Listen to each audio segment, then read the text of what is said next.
Como si Europa y la OTAN no tuvieran suficientes problemas, Turquía se suma a la lista de crisis. El arresto del mayor rival político del presidente Erdogan, Ekrem İmamoğlu, generó una ola de persecución y de protestas de consecuencias imprevisibles. El también alcalde de Estambul, del Partido Republicano del Pueblo, CHP, por sus siglas, y de corte nacionalista secular, fue arrestado bajo cargos de corrupción y terrorismo. Para los críticos, Erdogan buscaría con ello evitar un seguro cambio de poder.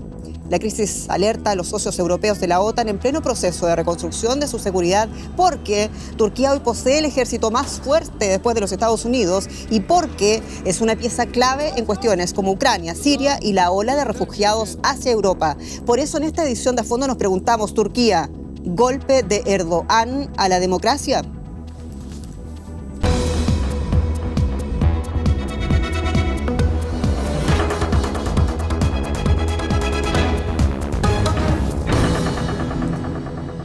Sean ustedes muy bienvenidos a esta edición de A Fondo. Soy Jenny Pérez, aquí en Berlín.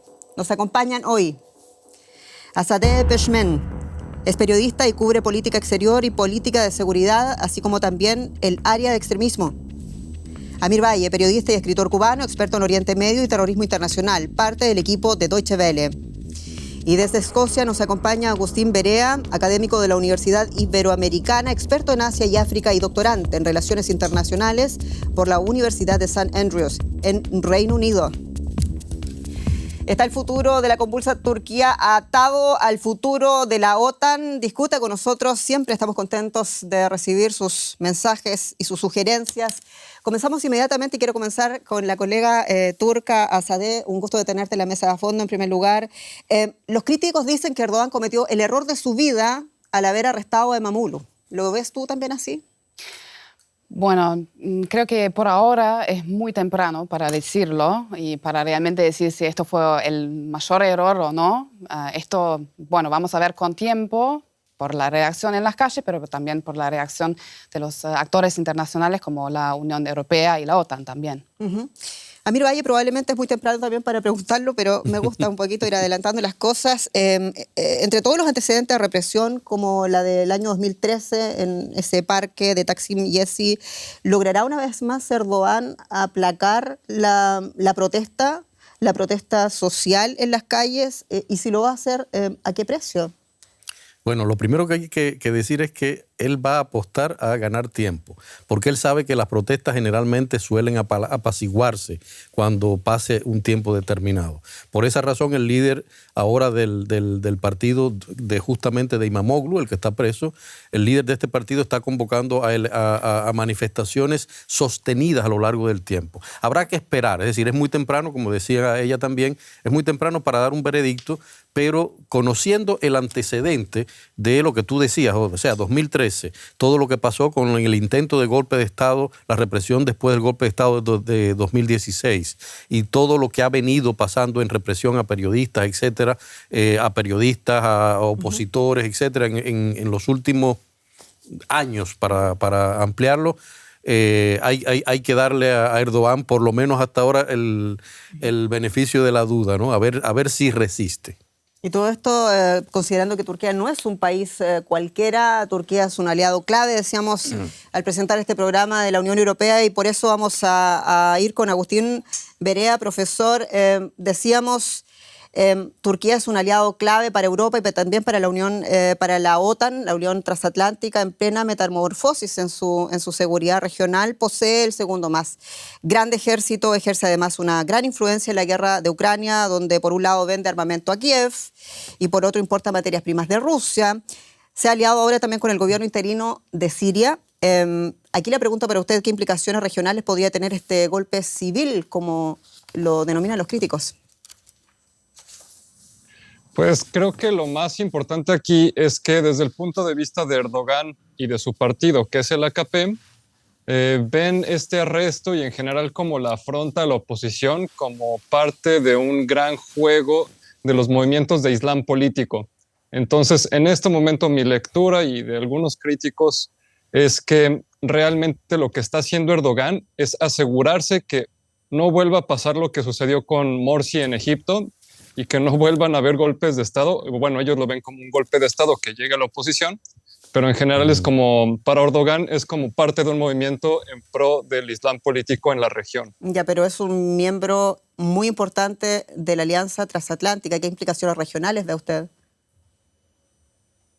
Pues esto tiene muchas implicaciones por el hecho de que Erdogan va a moverse más cercano, como ya lo hemos visto en Siria, pero también lo veremos en otros campos, incluyendo en Irak, en Libia, en el Golfo Pérsico, hacia los movimientos que en realidad suelen ser tradicionalmente enemigos del Occidente, ¿no? Y particularmente de la OTAN. Lo principal que hay que decir es, lo que quiere Erdogan es llevar una política que pueda decir es únicamente turca, y eso pasa también por no siempre ser un buen aliado. Entonces, cada vez se vuelve un aliado menos confiable tanto para Europa como para Estados Unidos. Muchas gracias. Las impresiones de Agustín Berea en Escocia. Claro, quiere impulsar una política turca. La pregunta es si esa política nacionalista turca pasa también por el marco que se ha impuesto, el nuevo marco que se quiere imponer también la Unión Europea y la OTAN en este mundo que está cambiando rápidamente. Hemos preguntado a nuestros internautas, como lo hacemos tradicionalmente, sobre la pregunta de este programa, y es interesante ver lo que opinan. La pregunta del programa es si Turquía ha dado en Turquía Erdogan un golpe a la democracia, y un 73% asegura que İmamoğlu es una amenaza para Erdogan, es decir, efectivamente ha dado ese golpe. Un 5% dice que la acusación contra İmamoğlu tiene fundamento, y un 22% de nuestros internautas dice que todo va a depender de la imparcialidad de la justicia turca en Turquía. ¿Hay imparcialidad de la justicia turca? No, no existe. No existe para nada. ¿Por qué no existe? ¿Por qué no existe? Se ríe también Agustín. ¿Por qué no existe imparcialidad? Te voy a tirar palabra. Porque Erdogan ha fortalecido su poder en la Turquía, y por ahora en la justicia no hay ni una persona que está trabajando de una manera independiente, porque ya es muy obvio desde hace años que cada uno que está en contra de Erdogan no está en su puesto. ¿Y cómo ha ocupado ese espacio de la judicatura, Amir Valle? Mira, hay que hacer un poco de contexto, hay que recordar algo de cómo ha cambiado justamente todo esto. Uno tiene que acordarse que, por ejemplo, cuando Kemal Atatürk fundó eso que se conoce como la República, era una república laicista por un lado y occidentalista, que buscaba occidentalizar a Turquía. ¿Qué significa eso? Que se iba dentro del modelo, se respetaba de algún modo la independencia de poderes, tal cual en Occidente. O sea, había esos puntos de contacto. ¿Qué es lo que sucede? Que después que muere Atatürk, ha venido Turquía cayendo en una especie, para decirlo de algún modo, de autoritarismo islamista, que desde un punto de vista, incluso el mismo Erdogan lo dice, él se llama moderado, ¿no? Pero al final es un tipo de autoritarismo, y hay que partir entonces que para establecer y considerar un autoritarismo tú tienes que empezar a controlar los poderes del Estado. Y ahí está la judicatura, y es una cuestión importante, porque İmamoğlu va a tener que esperar el veredicto de los jueces. Va a tener que esperar, pero además hay que recordar, porque ahora nos centramos solo en la figura de İmamoğlu, pero hay también otras figuras de la oposición que han sido encarceladas, hay periodistas que han sido encarcelados, metidos generalmente dentro del mismo caldero en el que los van a cocinar a todos esa justicia, y lamentablemente es una justicia que va a operar a favor de, porque están jugando una carta a largo plazo. Si las manifestaciones no se mantienen, es decir, no se mantienen, y Erdogan logra mantener un veredicto sobre İmamoğlu, se quita del medio mucha competencia para las elecciones en 2028. Agustín, gracias, Amir Valle. Agustín, ¿tienes algo más que agregar? Nada, recordar lo importante que fue el intento de golpe de Estado de 2016, y a partir de entonces Erdogan se ha dado a la tarea de encarcelar o comprar a todos los medios públicos, incluyendo funcionarios, jueces, y hoy tenemos, por ejemplo, un alcalde de Istambul que siempre se queja cada semana que él intenta hacer cosas para mejorar su perfil, pero siempre encuentra trabas en el aparato estatal. Entonces, lo más seguro es que si se judicializa, no está a su favor. Dos cosas. En 2015 hubo un cambio constitucional que impulsó Erdogan y lo logró, pero además logra pese a todos esos atributos que tú has dicho, ir cooptando todo el poder, digamos, estatal bajo su alero, logra elecciones libres. ¿Cómo explicas tú esa anomalía, si se puede llamar anomalía? El problema de Erdogan es que es un pragmatista. Entonces, a veces dice que es islamista, a veces dice que es moderado, a veces dice que está casado con la democracia. Y creo que mientras no le vaya mal, la democracia, él está dispuesto a tolerarla, siempre y cuando no represente un riesgo para como en general, cruzada por el islamismo. Entonces, mientras no sea un riesgo inminente, creo que está dispuesto a dejar un poco de democracia. Claro, y en ese sentido leo esos casos. Claro, hablaba yo de elecciones libres porque políticos como Imamoglu han ganado las elecciones en una metrópoli como Estambul, en elecciones en donde sí han podido hacer campaña electoral. Por eso pregunto, pero después de todo, ¿qué tan libres son las elecciones en Turquía?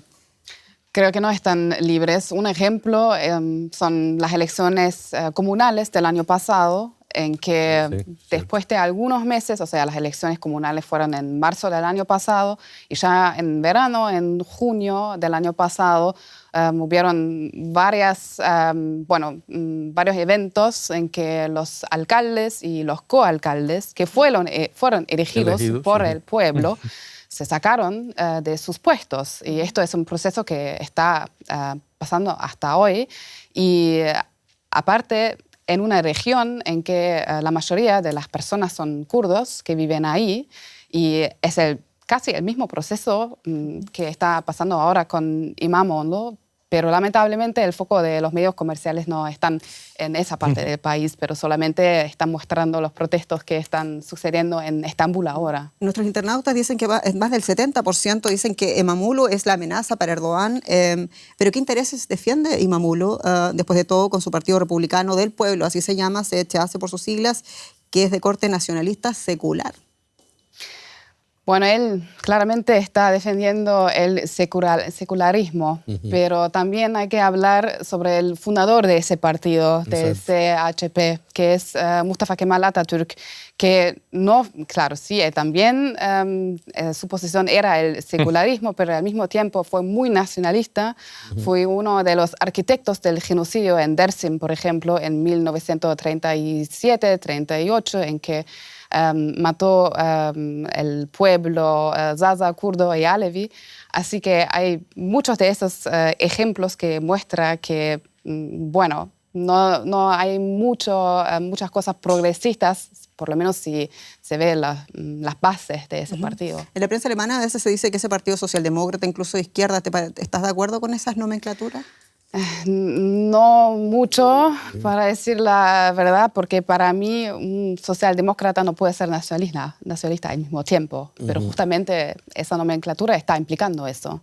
Amir Valle, ¿estás de acuerdo? Sí, de algún modo, por ejemplo, la Unión Europea los va a defender, porque hay otras zonas de su proyección que sí le convienen a la Unión Europea. Por ejemplo, es un partido eurocentrista totalmente, está a favor de esto. De algún modo, el kemalismo que representa, es decir, lo que representa el kemalismo, que es lo que la Unión Europea defiende, es justamente este secularismo, básicamente, la separación de poderes, la separación del Estado de la religión, separación del Estado de la religión, es decir, en ese sentido, yo creo que la Unión Europea siempre va de algún modo a tratar de virar la mirada hacia el partido SHP por esa razón.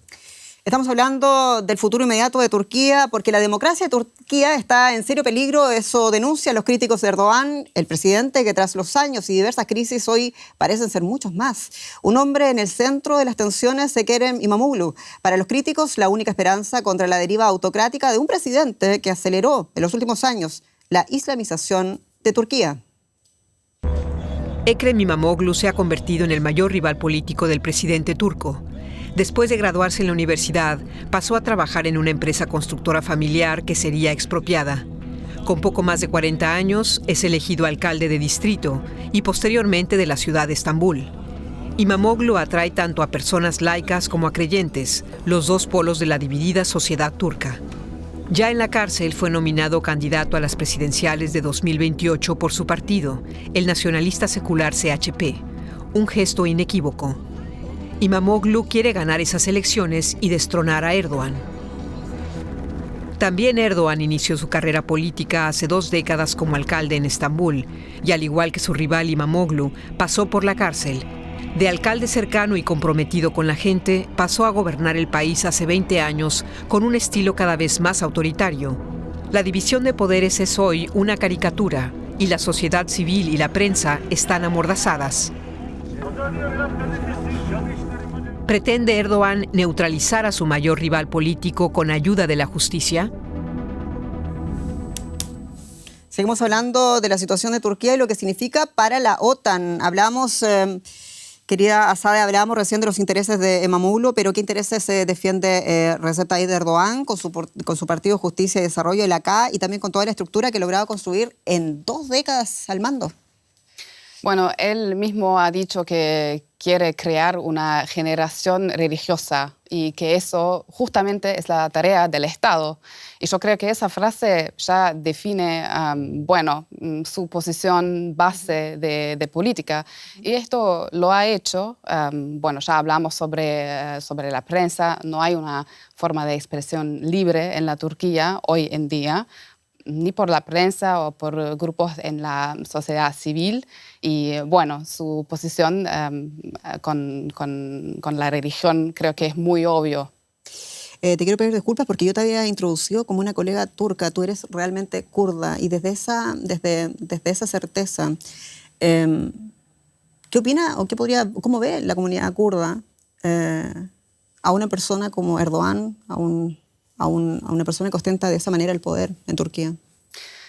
Creo que la mayoría de la comunidad kurda ha perdido de un proceso democrático en la Turquía. Cada vez que hubo elecciones en la Turquía, como ya he hablado sobre ese ejemplo de las elecciones del año pasado, de las elecciones comunales, ahí esto muestra que para los kurdos no hay un lugar demócrata en la política de la Turquía. Así que yo diría que no hay mucha esperanza para los kurdos en la Turquía. El gran conflicto olvidado. Ustedes ya nos han estado sugiriendo en la mesa de fondo la deriva islamista del presidente Erdogan, y aquí la pregunta es: ¿acaso el presidente Recep Tayyip Erdogan musulmán conservador, moderado, como lo ha dicho, o es realmente islamista? ¿Cuáles son los antecedentes que acompañan, esa tesis? Mira, ahí yo entraría, añadiría también un detalle que creo que sería bueno ponerlo en la mesa, que tiene que ver mucho con esto. Turquía, por un lado, básicamente, se mueve en lo militar, en el poder, en el movimiento regional dentro de los rieles que ha tejido la OTAN, ¿ya? Como figura importante dentro de la OTAN. Pero, y esta es la parte que tiene que ver con esta idea de islamizar de algún modo el país y las acusaciones que tiene de haberlo estado haciendo, está el hecho de que su concepto de política internacional tiene que ver con lo que ellos mismos llaman neo-otomanismo. Es decir, el restablecimiento de lo que fue el imperio otomano, con todo lo que de implicación eso tiene. Eso yo creo que es importante a la hora de tenerlo en cuenta, porque esa es la manifestación exterior de lo que él pretende hacer y de lo que ha ido haciendo, primero, como figura importante de la OTAN, segundo, como el eslabón, y él se ha querido colocar como un eslabón necesario para la comunicación Occidente-Oriente, y además como un mediador muy interesante con el Oriente Medio, con el mundo árabe y el conflicto en el Medio Oriente, y además ahora mismo con alguien que tiene que ver con la relación de lo que sería Rusia con Siria. Es decir, todas sus zonas las tiene cubiertas, pero desde esta expansión, desde esta idea de volver a establecer, es decir, ese neo-otomanismo a mí me parece que es interesante porque tiene mucho que ver con esa expansión de tratar de establecer el Islam básicamente con fuerzas políticas. Yo fui a Estambul hace unos meses y realmente me sorprendió la cantidad de mezquitas que hay en Estambul. Hay quienes acusan al presidente Erdogan de garantizar, de proteger, de impulsar el terrorismo islámico. ¿Qué te parece a ti esa certeza o esa denuncia que se hace de algunos sectores críticos? Esa denuncia tiene una base muy, muy fuerte porque la mayoría de los miembros del Estado Islámico, después que cayó el Estado Islámico en Siria y en Irak, se fueron a Turquía y continuaron a apoyar este proyecto desde ahí. También tenían sus cuentas de banco en la Turquía, en bancos turcos. Y bueno, también hubo la acusación que Turquía facilitó la transportación, la logística de armas para Siria, para el Estado Islámico. Así que creo que esa denunciación sí tiene una base muy fuerte, muy fundamental. Con todo lo que están diciendo ustedes, ¿se puede pensar en Turquía con este neo-otomanismo que apunta Amir? ¿Se puede hacer una analogía de Turquía hacia la República Islámica de Irán? ¿Es ese quizás un espejo en el que se ve Erdogan? Creo que no, porque si esto realmente fuera una opción, Erdogan ya lo había hecho en los últimos 10 años. Y también creo que la Unión Europea, tampoco la OTAN, lo van a permitir. A mí me llama mucho la atención, sin embargo, pese a las críticas contundentes, incluso la mucha movilización de la oposición, también el impacto que ha tenido la Unión Europea. Primero, que Europa tenga incondicionalmente a ese aliado en la OTAN, es un tema que vamos a hablar inmediatamente después de Nirvaitas, pero también lo que tiene que ver con la forma en que Erdogan se está aferrando al poder. Erdogan ha logrado varios éxitos, principalmente en política exterior, tú los enumerabas muy bien, Amir, y tiene mucha gente que lo apoya. Sin embargo, y pese a todo, el mejor ejemplo es la comunidad turca aquí en Alemania, alrededor de 3 millones de habitantes, donde siempre la mayoría de las votaciones terminan apoyando a Erdogan. Sí. ¿Cómo se explica eso? Bueno, primero, en Turquía el nacionalismo es un valor muy, muy fuerte en la sociedad turca. Y claramente, bueno, los turcos que en sus escuelas en la Turquía cada día tienen que decir en la escuela soy turco y soy orgulloso de ser turco.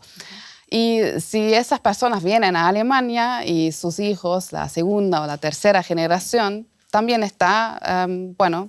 Pero también son orgullosos de ser turcos, ¿no será también porque Erdogan logró poner a Turquía en el mapa? Estamos hablando de 2 décadas en el poder, de ser un actor relevante, de que temas tan importantes como la guerra en Ucrania terminen pasando por él. ¿Se le dan alguito de crédito? No creo que tenga eso un efecto en el pueblo como tal. Creo que hay otros mecanismos que, sí, como ella dice, ¿no? ¿Qué opina de todo esto nuestro invitado en Escocia? Agustín, ¿cómo ves esto? ¿Cómo se puede explicar que la diáspora turca termina apoyando tan decididamente a Erdogan? Bueno, también porque Erdogan ha articulado un mensaje muy parecido a otros populismos. Sí. Como bien lo mencionas, la idea de volver a hacer a Turquía grande de nuevo, como el colega americano. En el sentido, y eso también refiere al neotomanismo, de regresar a ese punto donde Turquía era imperio y los turcos no necesitaban preguntarle a Europa qué política tomar. Entonces, cada vez que Europa critica a Erdogan, él fortalece esa idea de no, nosotros somos aparte. Y en ese sentido suele generar bastante orgullo, sobre todo en poblaciones que ya estando fuera de su país encuentran cierto sentido de identidad y de orgullo en ese decir, sí, éramos imperio y estamos en el camino de regresar a ser imperio. Y Erdogan lo sabe y siempre que hace discursos, incluso ante la ONU, se dirige a esas personas. No se dirige al resto del mundo, se dirige a esa población. ¿A ti te parece correcta esa aseveración que se hace de que Erdogan quiere barrer con todo el legado de Atatürk y del secularismo en Turquía? No por completo. Me parece que hay algunas cosas que a Erdogan y a su partido le gustan, particularmente el tema de estar más integrado en mercados internacionales, que le ha traído grandes ganancias para él y para sus amigos. Y en ese sentido sí creo que le gustan ciertas cosas del liberalismo, no le gustan algunas cosas de la democracia.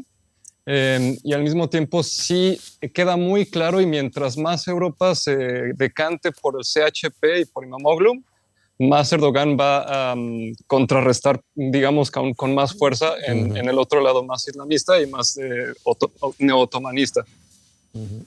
Agustín Berea, desde Escocia, con también el análisis de este programa dedicado a la situación en Turquía y también especialmente porque, decíamos del principio, es un aliado sustancial de la OTAN, una organización que ustedes bien saben, en medio de las negociaciones por un alto el fuego en Ucrania, por la cuestión ucraniana naturalmente, también en medio de tensiones en las relaciones con el nuevo gobierno de los Estados Unidos, busca reestructurar su paraguas de defensa. Bueno, ¿qué significa la crisis de Turquía entonces a nivel regional para la OTAN?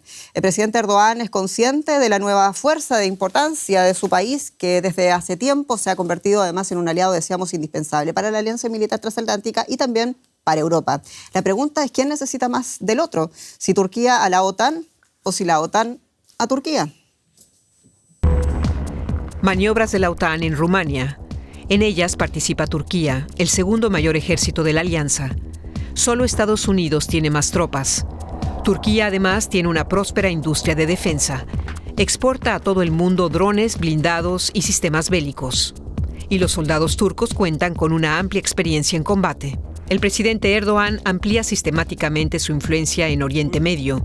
Hace poco se reunió con el presidente interino sirio y le ofreció su cooperación. Con el presidente Putin mantiene una relación táctica. Importa, por una parte, materias primas rusas y, por otra, apoya a Ucrania en la guerra iniciada con la invasión de Rusia. Geoestratégicamente, Turquía se sitúa entre Asia y Europa. En el sur del país se encuentra una enorme base aérea de la OTAN, Incirlik, que es usada sobre todo por las fuerzas aéreas de Estados Unidos. Para el Pentágono, Incirlik es clave en la región. Otra singularidad de Turquía es su relevancia en los flujos migratorios del Medio Oriente, y eso convierte a Erdogan en un importante interlocutor para la Unión Europea. ¿Puede la Unión Europea prescindir de Turquía a pesar de la deriva autocrática de su presidente? Sin Turquía, mejor no, se escucha en los pasillos de muchos edificios europeos e incluso alemanes, y por eso queremos ir rápidamente a Escocia para preguntarle a Agustín, en el aspecto más reciente, hablemos por favor de la importancia que ha llegado a tener el presidente turco y su país Turquía en la cuestión ucraniana. ¿Cómo ha sido posible que él sea, digamos, una especie de bisagra en este conflicto en el que Europa tiene poco o nada todavía en la mesa de negociaciones? Ahí se explica por una cosa muy sencilla y es el acceso al Mar Negro a través del estrecho del Bósforo. Entonces, cuando Erdogan decidió no permitir el paso de naves militares rusas, efectivamente lo que hizo fue decir, no voy a permitir que Rusia se rearme a través del Mar Negro. Y con eso, de ahí en adelante, Erdogan ha demostrado su capacidad de sí obligar a llegar a la mesa a Putin y a Ucrania. Se demostró cuando hicieron el acuerdo para la exportación de granos. Pero en general, el control del mar, el acceso al Mar Negro, eso hace a Turquía sin paralelo en toda la OTAN. Entonces tú explicas la cualidad geoestratégica de Turquía, el poder que está teniendo Erdogan en el último tiempo sobre la cuestión ucraniana. ¿Cuánto pesa también esa base aérea de la OTAN en Incirlik? Te permite, el tema es que te permite una proyección realmente fenomenal, porque el Medio Oriente, a pesar de que suele ser muy conflictivo, relativamente pequeño en términos de geografía. Entonces, desde el sur, desde lo que es Anatolia, uno se puede proyectar tanto al Cáucaso como a Siria o a Palestina, incluso puedes llegar hasta el Golfo Pérsico. Entonces, la capacidad de proyección es también, y sigue siendo el tema geoestratégico. Siempre es location, location, location. Agustín, estamos teniendo algunos problemas técnicos contigo. Vamos a ver si los podemos superar. Mientras tanto, seguimos aquí en la mesa a fondo. Hay otro aspecto también, estábamos hablando de la cuestión ucraniana, pero hablemos también de la cuestión refugiados. Turquía tiene un pacto muy sensible que firmó en el peor momento de la ola de refugiados entre 2015 y 2016 con la canciller, incluso entonces la canciller alemana Angela Merkel. ¿Cuánto depende Europa de Turquía en este aspecto, Amir Valle? Hemos estado hablando del tema muchas veces. Es que es algo que incluso ya Agustín lo estaba diciendo. O sea, la posición de Turquía es la que determina prácticamente que es una llave para la inmigración de cualquier lado, sobre todo de Medio Oriente hacia arriba, pero también desde África hacia arriba. La posición de Turquía le garantiza, en primer lugar, poder ser el stop, el tapón para detener la inmigración, o también el canal flujo de emigración hacia el resto de Europa. Eso lo convierte entonces en un elemento que Erdogan maneja muy bien. Sabe que la Unión Europea tiene que negociar con ellos, igual que, por ejemplo, ha intentado lo mismo que sucede con Italia, exactamente, con la emigración del norte de África a través de Italia y de Grecia hacia Europa. Exactamente la misma pieza él está jugando aquí. Por eso es importante en ese caso la figura de Erdogan como una especie de catalizador o mediador en la crisis de los refugiados en Europa. ¿Se puede esperar con una nueva ola de refugiados provenientes de Turquía hacia Alemania, por ejemplo, con lo que está pasando? No lo dudo. Yo no creo que esto va a pasar porque ya últimamente los refugiados que llegaron a Alemania en los últimos años no tenían mucho suceso en pedir asilo acá en Alemania. Así que no creo que esto va a pasar. Probablemente se van a otros países donde hay más chances para ser exitoso, digamos, en este pedimento de asilo. Y luego están también los refugiados de Siria, porque hay inestabilidad, hay un gobierno interino y hubo también una masacre contra civiles, algunas minorías alawitas. Europa está dudando mucho respecto al nuevo gobierno interino sirio, cuyo presidente, recordemos, tiene un historial islamista. ¿Qué va a hacer? ¿Se necesita al presidente Erdogan para frenar esa posible ola de refugiados? Eso es lo que dicen algunos políticos, por lo menos acá en Alemania. En ese sentido, ¿quién necesita más a quién? ¿O si se puede poner en esos términos? Creo que Alemania necesita más a la Turquía que al revés, porque claramente la política interna de Alemania es dominada por el tema de la migración. Exacto. Y lo último que los políticos alemanes que están ahora negociando necesitan son más refugiados desde su perspectiva. Así que sí, Alemania necesita mucho más a Turquía que al revés. Y por eso se explica quizás un poco el comunicado descafeinado de la Unión Europea, de la Comisión respecto a lo que está pasando en Turquía. Ahí está la respuesta a la pregunta que tú hacías, es justamente esa. Y eso es lo que determina esa respuesta tibia siempre de la Unión Europea, pero además el hecho de que no haya cancelado de facto, sabiendo todas las violaciones que ha cometido Erdogan, no haya cancelado de facto ya el hecho de la solicitud de Turquía de entrar a la Unión Europea y formar parte de la Unión Europea. Pero tampoco lo han impulsado. No lo han impulsado, pero no lo han cortado como sí le han hecho a otros países de la Unión, o sea, que han intentado entrar a la Unión y le han dicho totalmente no hay una respuesta. Con Turquía hay ese juego, esa manipulación de poderes, porque Europa necesita a Turquía en muchos aspectos. Lo necesita en el aspecto económico, lo necesita en el aspecto para frenar la inmigración y como un nodo de migración fuerte, de frenar o de permitir la migración. Lo necesita también para el sistema de seguridad europeo nuevo que se está creando dentro de a través de esta especie de reubicación de dineros ahora con los 500.000 millones que se liberaron acá en Europa para la seguridad europea. Lo necesita. Es decir, yo creo que la respuesta es muy clara. Sí, Europa necesita más a Turquía que Turquía a Europa. Y lo mismo la OTAN. ¿Okay? Voy a inaugurar una pequeña sección de mi programa, la pregunta provocadora. A ver, Estados Unidos y Europa tampoco tienen reparos en hacer negocios o causas comunes, digamos, con dictadores o con autócratas monárquicos de otros países, incluso del mundo árabe. Vamos a poner el ejemplo, tú citabas más temprano al Sisi en Egipto, Kais Saied en Túnez, o el príncipe heredero de Arabia Saudita, o el emir de Qatar. ¿Por qué con Turquía debería ser diferente? ¿Por qué con Erdogan debería ser diferente? Precisamente porque ninguno de esos otros países le ha pedido a la Unión Europea ser parte de un consenso en el cual la democracia, la separación de poderes y lo demás es lo que prima.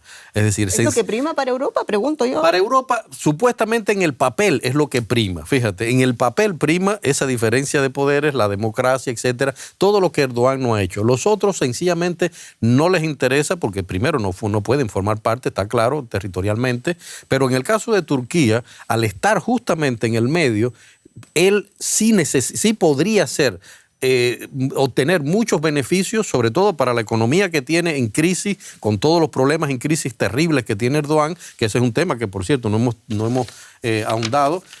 Sería importante que fuera un puente entre este mundo de Europa, 27 países de Europa, los cuales quedan del lado de acá, y ese otro mundo en el cual le están haciendo en este momento ofertas a Europa, por ofertas todas que tienen que pasar por Turquía, necesariamente. Les tengo que comunicar que Agustín Berea, lamentablemente hemos tenido un problema definitivo con la conexión, aparentemente no vamos a poder contar con él más desde Escocia. ¿Por qué debería ser distinto con Turquía? Hablemos de la moralidad europea, ¿es una falsa moralidad? ¿Es algo que realmente va a servir a la conformación institucional en esta nueva etapa en las relaciones transatlánticas con un impredecible Donald Trump, con un Donald Trump que además se lleva bien con el presidente Erdogan, hay que decir?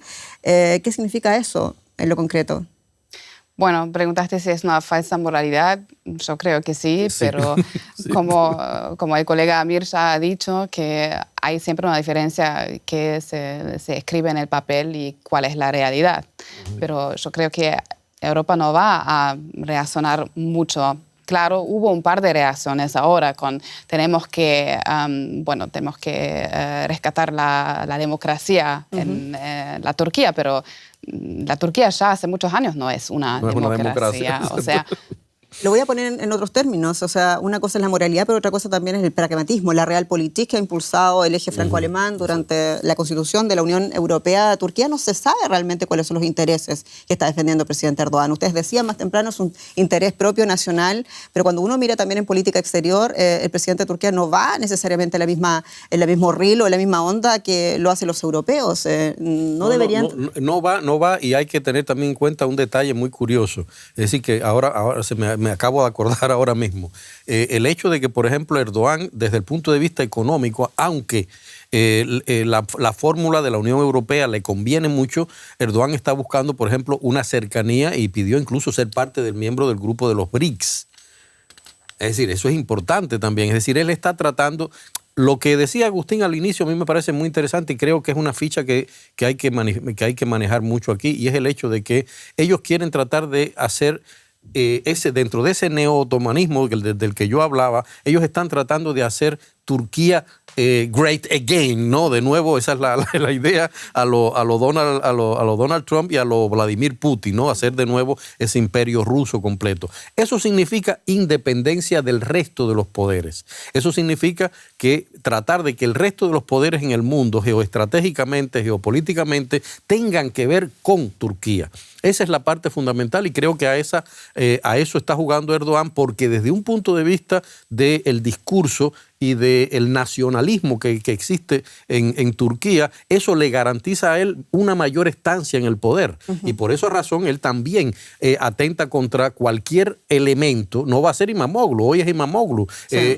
Estamos recordando también Fethullah Gülen, lo que pasó en el 2016. Es decir, que también fue otra pieza que él se quitó del medio. Es decir, quien sea, él lo va a tratar de frenar porque él está buscando una independencia absoluta, de convertirse en uno de esos países que dentro del mundo establezcan normas y leyes, y por esa razón, dentro del mundo de los conflictos internacionales que estamos teniendo, él está buscando un protagonismo. Claro, está buscando, por ejemplo, integrar los BRICS porque no ha podido entrar a la Unión Europea. No ha podido entrar a la Unión Europea. Eso es una vieja pretensión de Turquía. Europa ha dicho que no cumplen los estándares ni en la lucha contra corrupción, ni en el tema del fortalecimiento institucional. Turquía ha ido retrocediendo en todos los índices que son importantes para Europa. ¿Qué queda por hacer? Pregunto yo, ¿qué palancas tiene todavía Europa a su disposición? Hay que decir que Turquía está hace rato en una grave crisis económica. De hecho, mucha de la gente que está protestando contra Erdogan no solamente por razones políticas, sino porque no les alcanza para vivir. Realmente se ha puesto muy cara. Turquía ha bajado su PIB, ha aumentado la inflación, la inseguridad también en inversiones. Y hablemos también, por favor, de ese multimillonario fondo de armamento. Tú decías algo, Amir, 150.000 millones de euros a los que podría tener acceso Turquía si es que firma el acuerdo de seguridad y defensa con la Unión Europea, es decir, aceptar en todo caso el marco en el cual el presidente Erdogan se debería mover en política exterior. ¿Lo ven ustedes posible, considerando la precaria situación económica en la que está Turquía? No sé decirlo definitivamente, pero no creo que es muy probable que él va a aceptar eso, porque Erdogan es una figura política que quiere hacer política con sus normas y con sus reglas, y no va a acercarse a los intereses de la Unión Europea. Y aún así, si estos cientos de miles son millones en las calles, estamos viendo que no solamente la gran urbe en Estambul o en Ankara, son protestas también en las regiones que han sido históricamente votantes de Erdogan las que están saliendo a protestar. Sí, pero el interés de Erdogan no es el pueblo, o sea, no son las personas en la calle, esto no es el interés. Así que el interés principal de Erdogan es fortalecer su poder. Y ya está haciendo eso hace muchos años. Pero está claro que no es el interés del pueblo, por eso está haciendo la represión que está haciendo. La pregunta es, ¿va a lograr reprimir, aplacar esa especie de insurrección por distintos motivos que hemos estado analizando en el programa? Lamentablemente, yo creo que sí.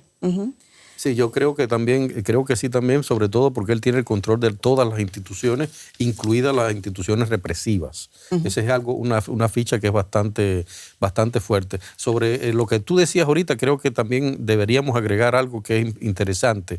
La independización de Erdogan afecta también de algún modo, o sea, toca de algún modo a la OTAN, porque él sabe lo importante que es de la OTAN. Es decir, estamos hablando del 9º ejército más fuerte del mundo, pero es el segundo dentro de la OTAN, después de Estados Unidos. Correcto. O sea, pero no solamente eso, el problema es que él ha garantizado una militarización de la industria, de la ciencia, de la investigación, para reforzar el poder militar de Turquía de un modo impresionante, en el cual los centros de investigación, las universidades, las empresas emergentes mayores vinculadas al mundo del ejército están entrando a contactos con el ejército. Y ese mecanismo él lo tiene en la mano junto con las instituciones. Y ya se nos fue el tiempo. Amir Valle, perdón, golpe de Erdogan a la democracia, ¿es definitivo? En Turquía ya no existe la democracia hace muchos años, así que ya está. ¿Amir Valle? Yo creo que totalmente de acuerdo con ella. Hace mucho rato no existe democracia, pero a Erdogan sí le queda mucho tiempo en el poder. Amir Valle, periodista, mi colega también, Atzadeh Peshmermen, y bueno, Agustín Berea más temprano desde Escocia. Aquí el programa. Muchas gracias por su atención y hasta pronto.